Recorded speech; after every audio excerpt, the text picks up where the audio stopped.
Assalamualaikum, saya Nak Anisha binti Muhammad Effendi yang berpendaftaran 18-FWPS1033. Saya dan ahli kumpulan diberi tugasan oleh Pensyarah Khusus Pelancongan dan Hospitality Darul Islam MPU 22072. Tugasan tersebut dalam bentuk tunjuk cara. Jadi kami sekumpulan memilih tajuk solat ketika sakit untuk diselesaikan. Solat ketika sakit bermaksud kemampuan seseorang pesakit menggunakan solat mengikut keupayaan kerana kesulitan yang menghalang seseorang pesakit untuk solat secara biasa. Islam membenarkan orang sakit solat mengikut kemampuan. Di sini jelaslah bahawa Islam adalah satu agama yang memudahkan. Terdapat pelbagai cara yang boleh kita ikuti solat ketika sakit, antaranya solat secara duduk, sama ada duduk di atas lantai, duduk di atas kursi atau duduk di atas katil. Selain itu, solat secara menggiring, solat secara melentang, solat menggunakan isyarat mata serta menggunakan isyarat hati.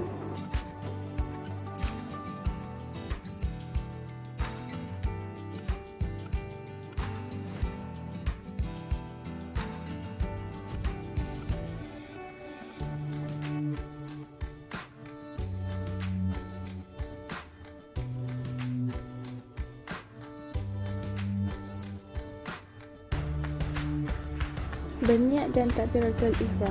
Mulakan solat dengan berniat, takbiratul ihram dan membaca Al-Fatihah. Rukuk. Lakukan rukuk dengan menundukkan badan, kedudukan dahi setentang melepasi paras lutut. Iktidal. Iktidal dengan kembali menegakkan badan. Sujud dan duduk antara dua sujud. Lakukan sujud dengan menundukkan badan serta menghampirkan dahi semampunya ke tempat sujud. Teruskan solat dengan duduk antara dua sujud. Ulang perbuatan yang sama sehingga sempurna solat. Duduk tasyahud. Lakukan duduk tasyahud atau tahiyat. Akhiri solat dengan salam.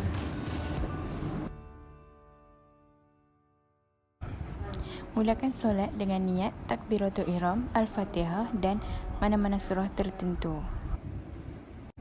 Seterusnya, rukuk. Lakukan rukuk dengan menundukkan badan, kedudukan dahi setentang melepasi paras lutut. Kemudian iktidal dengan kembali menegakkan badan. Seterusnya, sujud. Jika tidak mampu sujud, memadailah dengan menundukkan sedikit badan melebihi rukuk.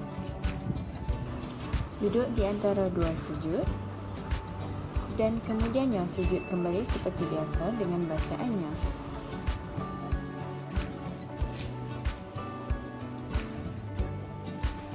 Tahiyat akhir. Duduk dengan ikut kemampuan, tangan di atas lutut, kemudian mengangkat jari telunjuk. Akhiri dengan salam. Memberi salam setelah selesai membaca tahiyat akhir.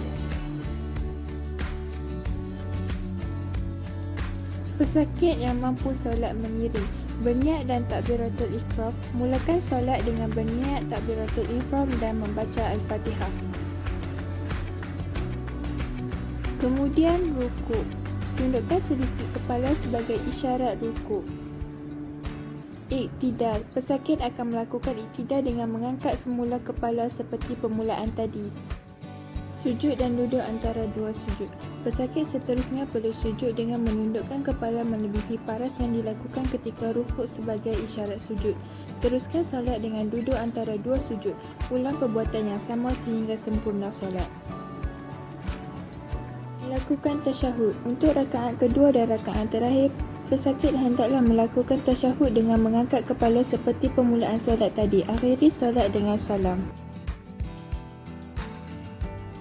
Selanjutnya adalah solat secara terlentang.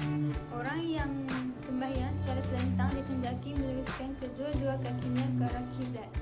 Kepalanya juga perlu ditinggikan sedikit, biasanya dengan menggunakan dua biji bandal, bukan menghadap kiblat. Segala pergerakan sembahyang dilakukan dengan gerakan dan isyarat kepala. Hendaklah dapat membezakan antara satu rukun dan rukun yang lain. Contohnya, menundukkan kepala untuk sujud lebih tinggi berbanding menundukkan kepala untuk rukuk. Tidak mampu dengan gerakan isyarat kepala, maka gunakan gerakan dan isyarat kelopak mata.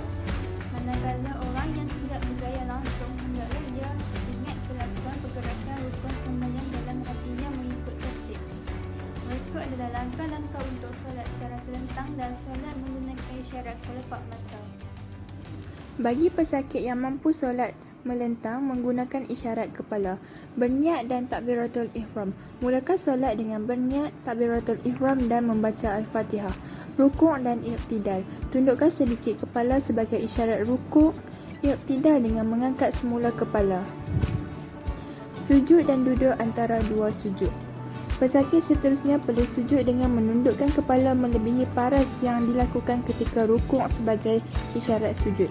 Teruskan solat dengan duduk antara dua sujud. Ulang perbuatan yang sama sehingga sempurna solat. Melakukan tasyahud. Untuk rakaat kedua dan rakaat terakhir, pesakit hendaklah melakukan tasyahud dengan mengangkat kepala seperti permulaan solat tadi. Akhiri solat dengan memberi salam.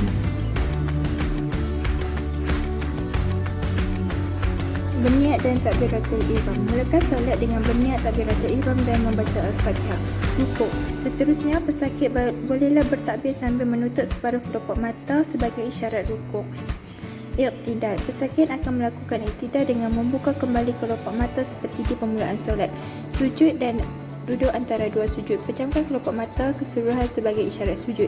Buka kembali keseluruhan kelopak mata sebagai isyarat duduk antara dua sujud. Ulang perbuatan sehingga selesai solat. Melakukan tasyahud. Lakukan tasyahud dengan membuka kelopak mata sepenuhnya. Akhiri solat dengan salam.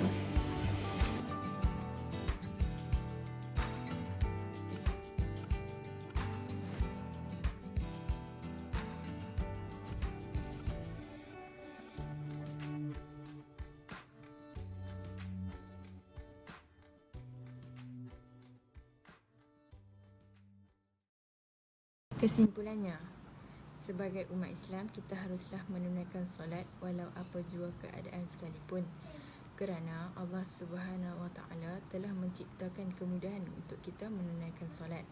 Oleh yang demikian, solatlah walau apa jua keadaan sekalipun. Janganlah kita merasa susah untuk menunaikan solat. Merupakan tiang agama. Dari solatlah kita dapat melatih diri supaya melakukan segala suruhannya dan meninggalkan larangannya. Seperti yang sering diperkatakan, solatlah kamu sebelum kamu disolatkan. Ini telah menunjukkan betapa pentingnya solat dalam kehidupan umat Islam.